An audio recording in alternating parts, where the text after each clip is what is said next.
now. Hillary hacked? New evidence that Russians were fishing around her private email. Plus, Oscar winner Lupita Nyong'o on setting the red carpet on fire and blasting off in the new Star Wars. And GMA's Amy Robach shares her shocking discovery that she had breast cancer after a mammogram on live TV and how she found the love and strength to get better. It all starts now on The View with Whoopi, Michelle Collins, Joy Behar, Raven Simone, and Paula Ferris. Now, let's get things started.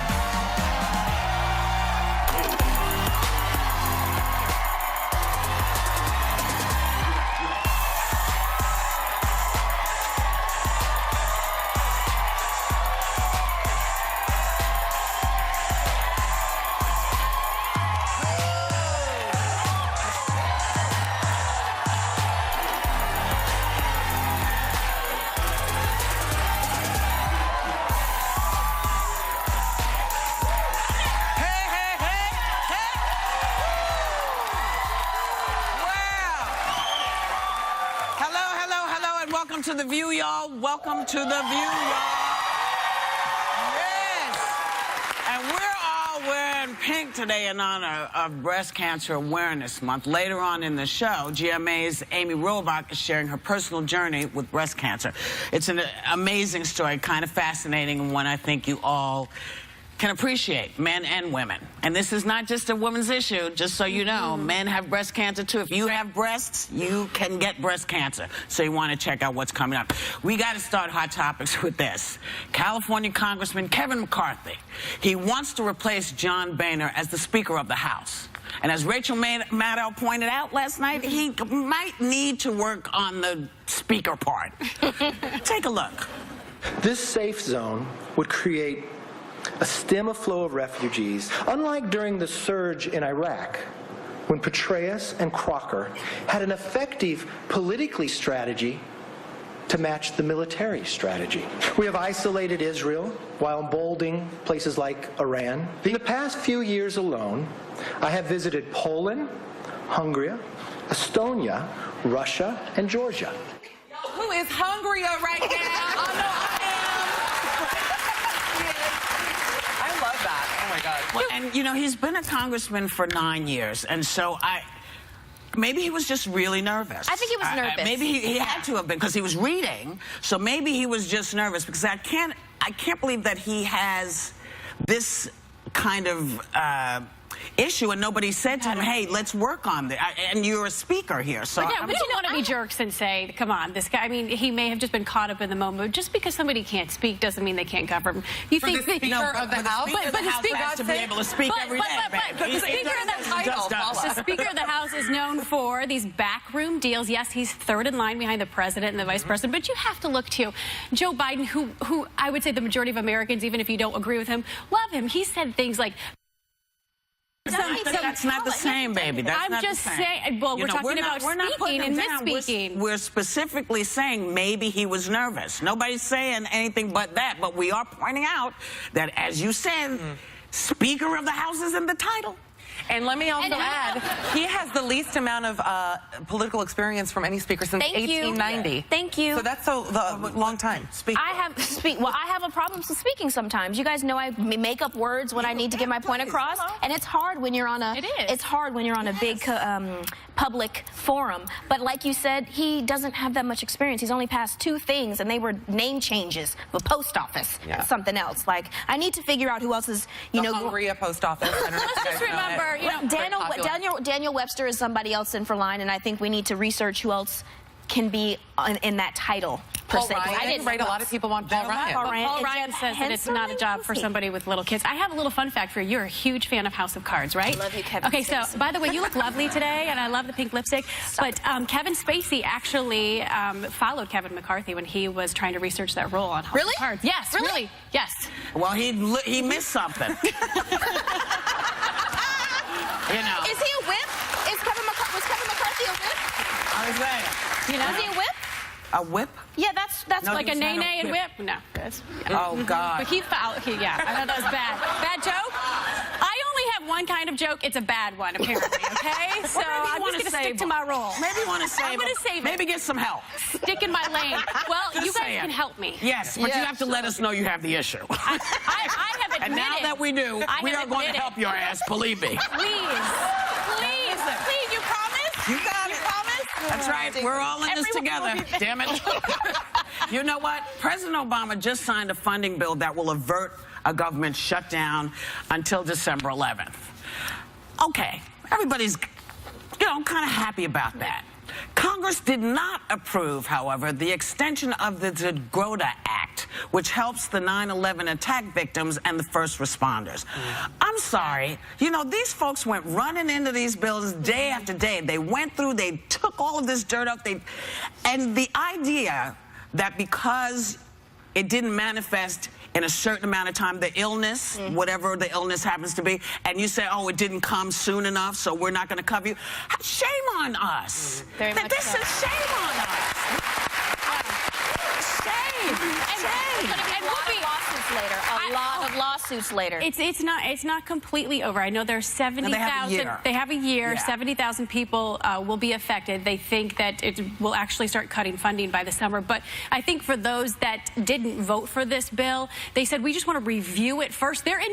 Most of them are in favor of a long-term extension, but they said let's review it and make sure it's working. You know what? And then let's go back to the table. I'm sorry. You got all these people who are depending on this. Families. You say, oh, we got another year left. Why would you put that pressure on them? All y'all had to do is say, you know what? We're going to extend it, but we're going to continue to watch it. That's the way to do it. That's the way to do it. That's the way to do it.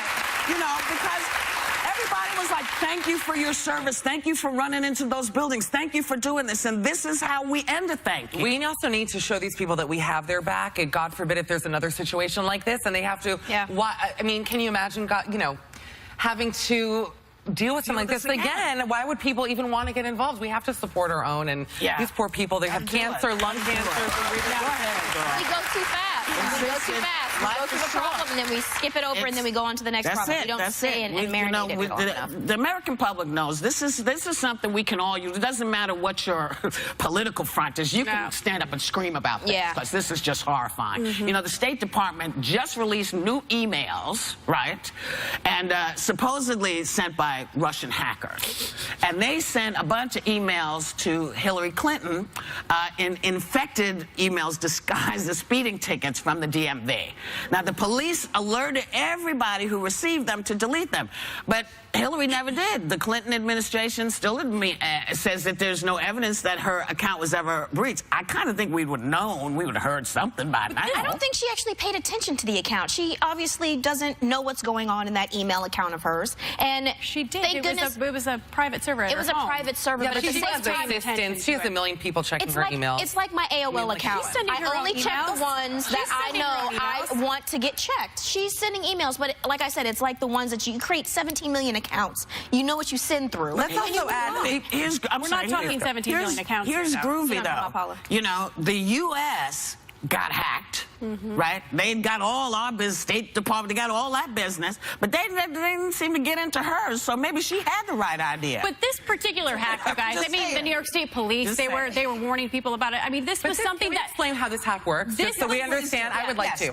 This was not a hack like when Chinese hackers get into the government service and are reading, This was like the blue pill that landed in Japan. Let me just say, this was something disguised as a speeding ticket where when you click it, now that also makes me laugh because is Hillary speeding? That's my question. She's not driving. Have to think, she's probably not driving, but I'm picturing her in scent of a woman behind a Ferrari, just speeding through Brooklyn. Anyway, that's just a funny moment for us. But once you get this email, then you have to actually click the link. It will take you to a website that will then install malware and all kinds of viruses on your computer. So this wasn't people actually reading her emails. This was just benign. This was a benign. It was something that we actually all have them. If you all check your email things, we all get these things from Twitter, verify your account, but it's from some guy in Ghana or whatever.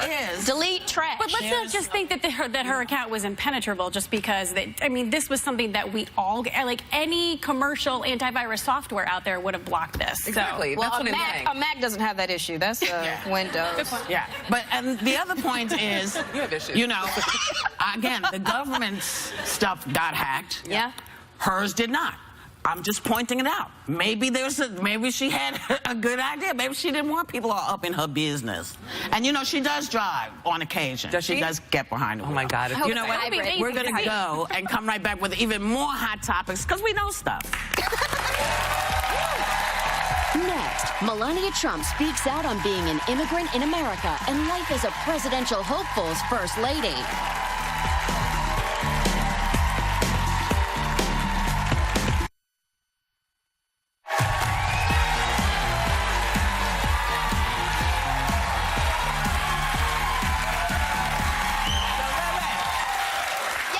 What was you up to last night? What were you doing, girl? Well, last night, I just had to go do something for the Walter Cates Foundation. What is that? It is a wonderful foundation that helps to shine a light on diversity in the entertainment industry, and I had the opportunity of working with ESPN's Sage. Steele, thank you, because I just called her Sage all night. She's a lovely person, She's by the way. awesome. Yeah. I think she's absolutely amazing, and I heard she was on the panel every now and then, so we need to bring her back. She's amazing, but I had a wonderful time. I emceed, and that's what happened. Exciting. I had a vegan meal. Very nice. It's National Vegetarian Day, by the way. It's National Vegetarian Today, I meant to tell you earlier, it's National Vegetarian Day. You guys, this is leaving. This is gonna go away. Okay? Go out and eat some grass with a friend. Hello. You know, they had a whole thing for you to read, but I know. you didn't do. But we'll move on. We'll do it next time. You said it. You know, during campaign season, the candidates always tell their voters they have the best solutions for all of our nation's biggest problems. But Ben Carson is taking a completely different approach. Take a look. If you were in the White House, what would you be doing right now with Tropical Storm Joaquin? What would you be doing if you were actually in the White House? What would be your first step? I don't know. Okay, thank you. I love it. And scene. But did you see the woman in front of him? Did you see the woman in front of him look? And she was like, oh, we did not press prep him for secretary. this. Oh, It's you need. Listen, I grew up in Miami, so I'm like maybe a little look at more her face. experienced. Look at her face. Look She's at her. like, She's like, not that question, not that question. Oh, God. That's hilarious. Can we get her on? 'Cause I want to know what's in her head. But here's the You thing. saw the curtain cut. You gotta have a plan, or at least make something For a up. hurricane, East Coast people have all had to deal at some point or other with a hurricane. Make something up. Be like, listen, first of all, as a president, you would have to call FEMA, right? That's like step one. Make sure FEMA, I'm not even running for office, America. Michelle for president. Maybe you should. Call the governors, make sure they have something in place, micromanage. There are things you can say on the fly. One of the only candidates that actually gave a detailed response was Jeb Bush, but that's because he's in Florida, and he knows what he's doing. I just want to say one thing. Tom Yamas, my colleague from ABC News and the weekend anchor of World News Tonight, asked that question. So there's one to give. There you go. Just a little, kudos to my colleague. Thank you to the 5 people who clapped. Thank you, 5 people.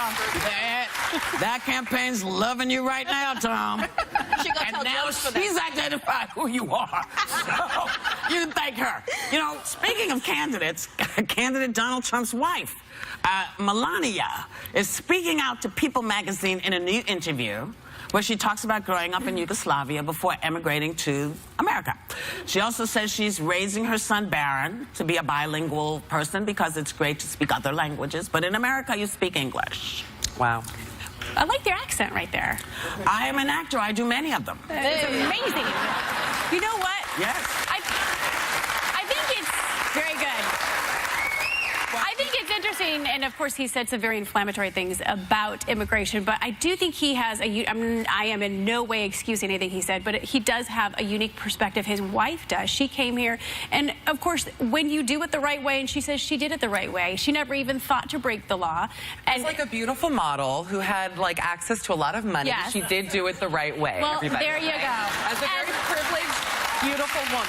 No, but I think if you're coming from that perspective, if you come from that perspective, you know, I'm the granddaughter of immigrants, and if you have done it the right way, then you do kind of begrudge those that haven't. But I will say one thing: she's raising her son to be trilingual. I'm boycotting Trump. I'm never talking about him again. Okay. Snippet. Done.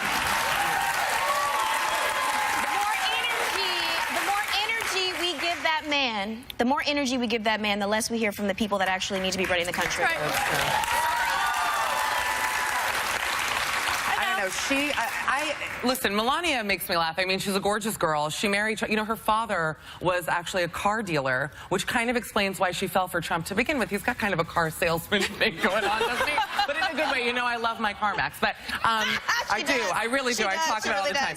But I can't picture her as First Lady for some reason. She's like almost, I feel like would she bring QVC lines out of the White House? Like there'd be a lot of you said Kim marketing Kardashian out of the White Kim House. Kardashian or Melania? The only thing I have to say about this is that, you know, if her dad had come to this country, you know, he might not have been speaking English first. And I don't know. I just think people who are trying to get to America, they're not trying to piss anybody off. They're just trying to survive. Yeah, they and are. we who live up here on the, you know, we live up in a different kind of world because we've been here. But people who are desperate to get here, they're trying every way they can to get here. Not because they're trying to put us out, but because they're trying to feed their families. And whether they speak English instantaneously, no. As the great-grandchild of folks who emigrated not by choice, speaking English can be problematic. It's hard. It's very difficult. So I'm not mad at anybody who is speaking their native tongue as long as they're paying their taxes and not killing anybody. Preach. But tell everybody how you're going to keep it going after the show today. Oh, for sure. Well, we are streaming live on our website right after The View ends today. You can also check us out on your smartphone, on your tablet, and the ABC News app. So start sending us your tweets. Now we'll talk about it. We'll, you know, we'll have a kiki. Tweet about it? Tweet? Well, no, not so much, but we will talk about it. We'll talk about it. We're working on your language. We got you, Paula. We got you. Thank you, sweetheart. Thank you. Okay. I love you. I love it. And we will be right back with even more hot topics in lots of languages. Bad reception? Why a couple wants people who skip their wedding to pay up. Next.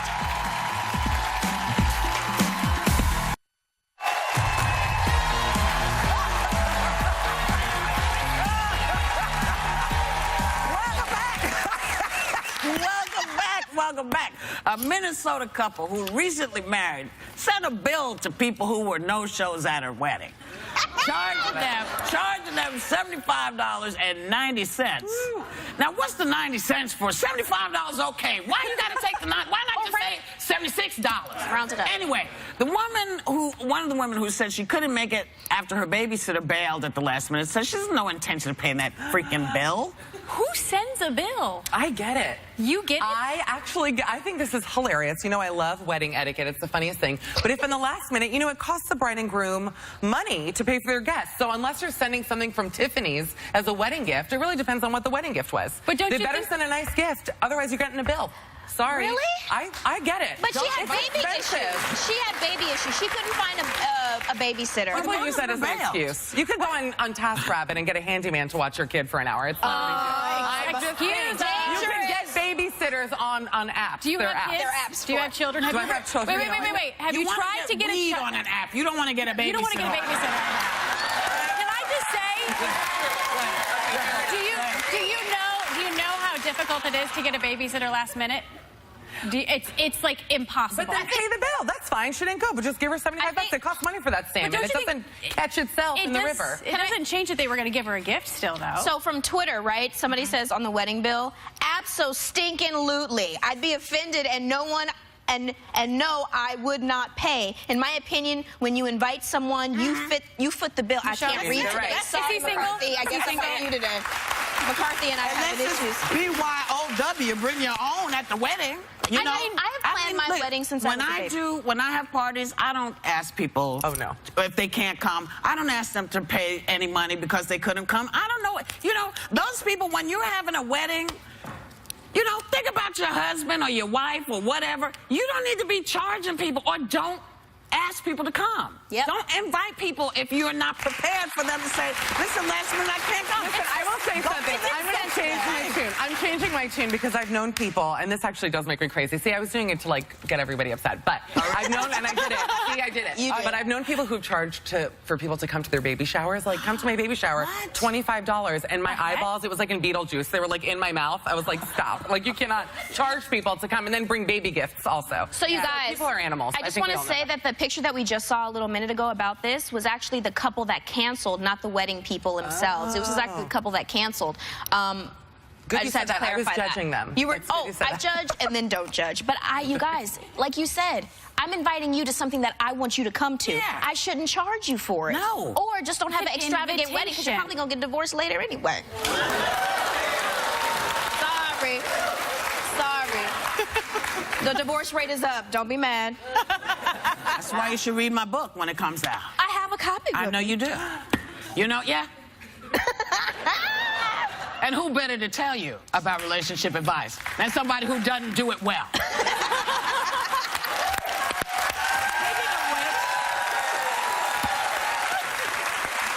Because I can tell you all the ways not to fall off the side of the road, because I figured them out. But, you know, this Saturday, if you happen to be around, and I know it's supposed to be kind of crazy, wacky weather, but I'm going to be doing this anyway. October 3rd, I'm going to be performing live at the Tilly's Center in Brookville, New York. Hey. So if you want to go, you know, you can get tickets. I think there's some left. And if you want more information, go to the website. You know, you never know with me.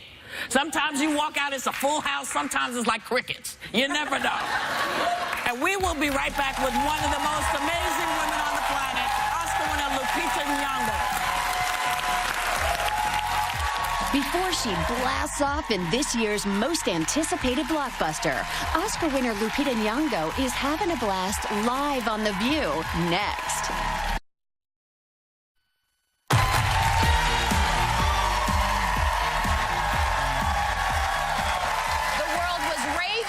Lupita Nyong'o's Oscar-winning performance in 12 Years a Slave, and everyone is always gushing about her red carpet hot looks at every award show. But when I saw her live on stage in Eclipse, she left me speechless, emotionally fulfilled. Thank you so much for that. Please welcome Lupita Nyong'o.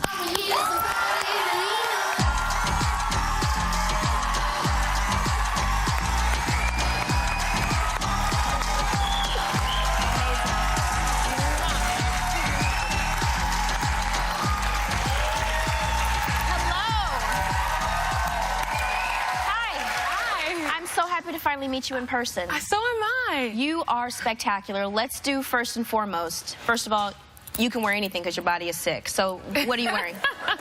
I'm wearing Hugo Boss. As you should, as you should. Can we talk about Eclipsed, please? Yes, because please. I went to go see the play, and I had to read the playbill to understand what it was about at first and everyone involved, and you scared the crap out of me. Oh, dear. You did. That last scene when your face and you went into that turn, girl. Yes.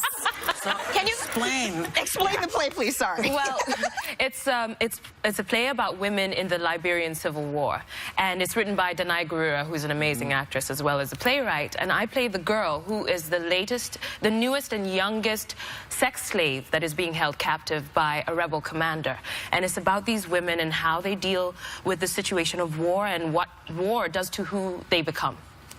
It was spectacular. It was spectacular. Now, the stage is not a surprise to you. You started out as a stage actor, Yes, right? I did, and I trained at Yale. So this is my first time since leaving Yale to be back on the stage, and it feels so good, you know, to have a live audience and to go through that experience together. So is this your Broadway debut? This is off-Broadway. Ah, okay. Yeah. Moments away from Broadway. Yes. That's So close. Yeah. We heard that you went to Disneyland. I did. How was that did. experience? It was my first time there, and I went with 3 films, and I went on all these rides. I went on the Splash Mountain, which was quite scary because someone told me there was only going to be 1 drop, and like there was 1 drop, and then there was a second, and that was the.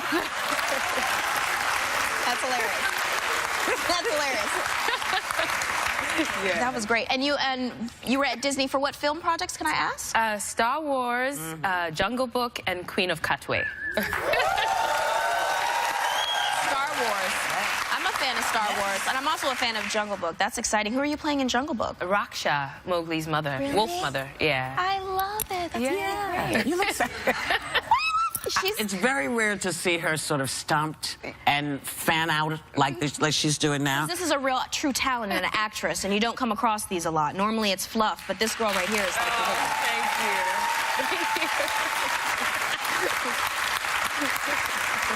So are you going to direct? Is that something that's been in your mind at all? You know, I've directed a documentary in the past, and I really love that that world, the world of documentary, because you get to experience a drama of real life. Right. So I'd really like to go back into that, but I'm also producing. I'm going to be producing Chimamanda Ngozi Adichie's book, Americana. Yes. Which I'm so excited about, and I can't wait to share it with the world. I also heard that you went to Yale and you didn't start as an actress. Could you tell us a little bit about that? Were you a grip ever? Oh, no, I was a production assistant on The Constant Gardener. I interned in art department. I was basically trying to figure out which part of the entertainment, what part of the entertainment world I wanted to be a part of. But deep down, I really just wanted to be an actor. I was just having a hard time admitting that. When you were little, is that something you wanted? Right. Yes. And so, how are your folks? How are they enjoying your success? Oh, they are well. I mean, they live in Kenya and they keep abreast. I mean, I'm texting with them every day. I know when they're in traffic. I know who's late for dinner, you know. So I feel very connected to my family, and they're really enjoying it. My mother is always worrying whether I'm having breakfast, you know? Right. She's always like, you're on The View, but have you had breakfast? You know? These are the things we worry about. Let's get to another section of your life that everyone goes gaga for, your fashion. You are gracing the cover of Vogue for the second time. Can you tell us a little bit about your vision this time?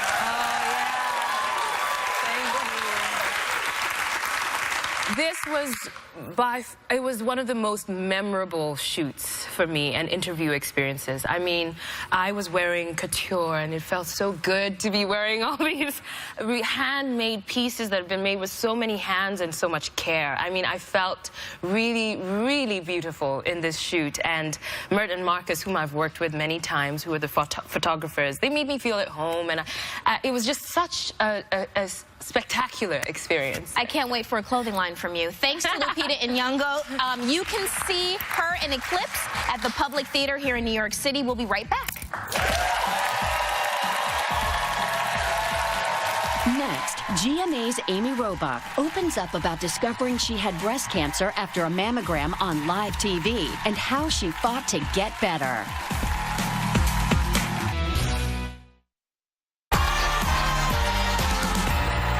Decided to take one for the team. This was for me about public service because you know I didn't really want to have that mammogram.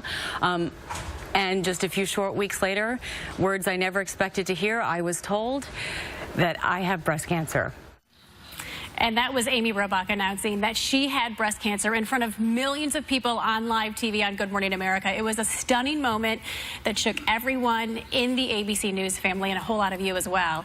And now Amy Robach opens up about finding the strength and the hope to get through her darkest hour in her powerful new memoir called Better. So everyone, please welcome my good friend, my colleague, Amy Robach.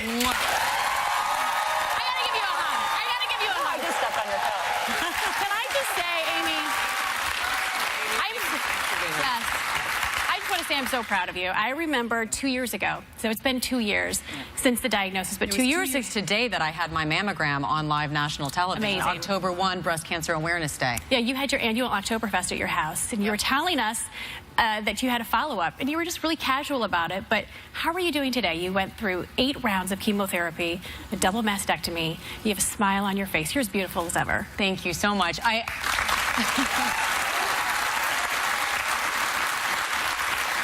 am better.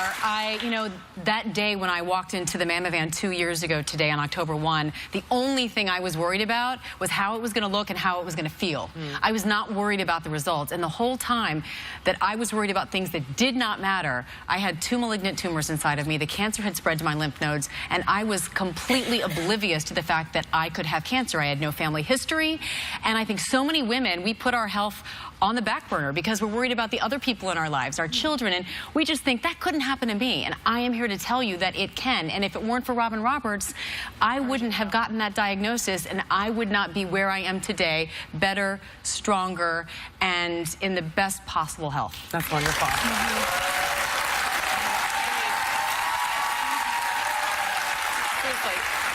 We're so happy that you're here. And, you know, I know that when the producers initially talked to you about actually getting the mammogram on GMA, you were really reluctant to do it. What eventually kind of did convince you to be that brave? Well, Robin told me, I know what it's like to be in an uncomfortable position, medically speaking, in front of millions of people, but it's worth it when you can have an impact. And she said, if you walk into that mammo van, Amy, I guarantee you, you will save a life. And when she said that to me, I mean, how do you say no to that? You know, you can't. And I just didn't have any idea that that life would be my own. It's scary, Yeah. but amazing. Yeah. It definitely gives you chills, and I know that your book is so raw. It's so emotional. I can tell that you totally wrote from your heart, but you were very open in your book about the emotional toll that it took on your marriage with Andrew. Tell us about what you guys went through. It's true. You know, I wanted to write about, obviously, physically what you go through. I think a lot of women know that, but to know what it takes on you mentally, emotionally, and then it affects all your relationships, because fear, everyone reacts to fear differently. And Andrew and I, you know, all marriages are tough. Second marriages, Agreed. possibly tougher. And then add cancer to that, and it's really, really, really difficult. And I would say that cancer tested our marriage. It challenged our marriage, but it made it stronger. It made it better. And, you know, I just want to clarify something for anyone who might be picking up a People magazine in the newsstands. There was a very hurtful headline. Cancer did not nearly destroy my marriage. It made it stronger and better. And I just want to make sure that that's not the message of my book. My message is that you can get through tough times, and sure, you can be upset with one another, but it's those bonding moments where you go through the scariest, roughest patch, and you come out so much better than you ever would have before. And Andrew and I are so grateful for every moment we have together with our children. It really is a completely different life that we have with one another now. And I know you've maintained the whole time that if you encourage just one person to get that mammogram, one person to get checked out, it would be worth it. And you actually did help a lot of women, and two of them, Amy, they want to say something to you, so take a look at this. My boyfriend came home from work one night, and we're talking. He said, by the way, did you hear that story about Amy Robach? I was told that I have breast cancer. So that prompted me to say, you know, I went for a mammogram about 6 months ago, but I haven't done a self-check. When she revealed that, I thought to myself, oh my gosh, that poor girl. And that really hit home for me. And I knew that I needed to go get a mammogram. I get into bed and I do a self-exam, and I found a lump, and I couldn't believe it. She started to count on the phone each one. She said, here's what you have. You have 1, 2, 3, 4. You have 5 tumors. I was diagnosed with stage 2 breast cancer.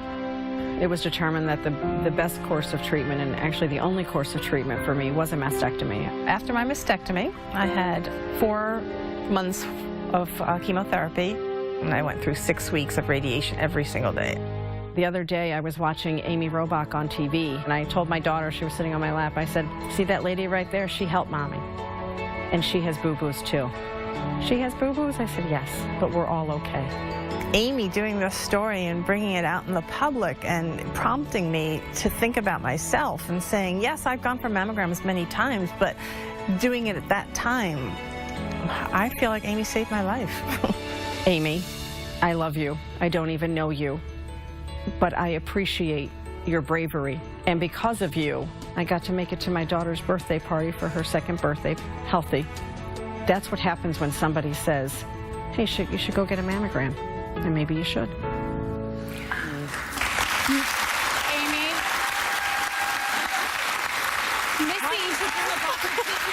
We need some tissues, please. Tissues, please. They say they don't know if they would be here if it weren't for you. And Amy, they want to meet you personally. So Missy and Lisa, please come on out.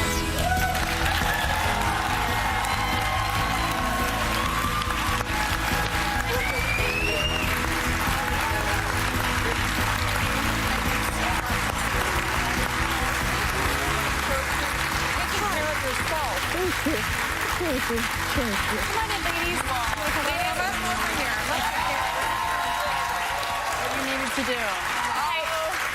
You guys said that Amy saved your life and you hadn't had a chance to tell her face to face. What do you want to tell her? How brave you were, and thank you for being so brave so that you could bring this to the public and that we all are aware of it. And I feel honored to be here. I wanted to thank ABC and The View, but I feel so honored to meet you. And if I can pay this forward in one other person, we save one other life. Yep. You just did to like millions of people who are watching right now because you're brave. And I want to say, you took what happened to me and you didn't just do nothing with it. You decided to do something about it. You took care of yourself, and that's what I want for everyone. I want us all to be here for a very long time. Yes, and you're doing well. Yes, I am. You look amazing. How are you doing? I'm good. Good. I'm Both really look great. good. That's Amy, wonderful. I just wanted to say to you that I admire you, I respect you, and I will always be eternally grateful to you. Thank you for doing what you did. I appreciate it. I really appreciate it. Thank you. We really need some Kleenex up here. All right. I saw that in your eyes. That's your second birthday. Thank you so much. And Amy, love you. I'm so proud of you. Our thanks to Amy Robach, Missy, and Lisa. Amy's book, Better, is out now. And members of our audience are going home with a copy of this truly inspirational book. You're going to love it.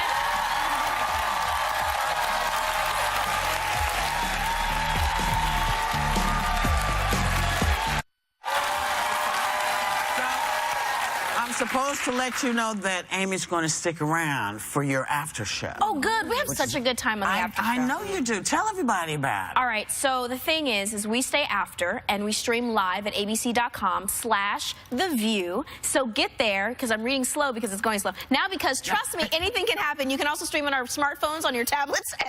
You see how I work with the prompter? You just tell me how to read it, and I read it. ABC News app. It's your turn. Yeah. Well, bye. Have a great day. Take a little time to enjoy The View.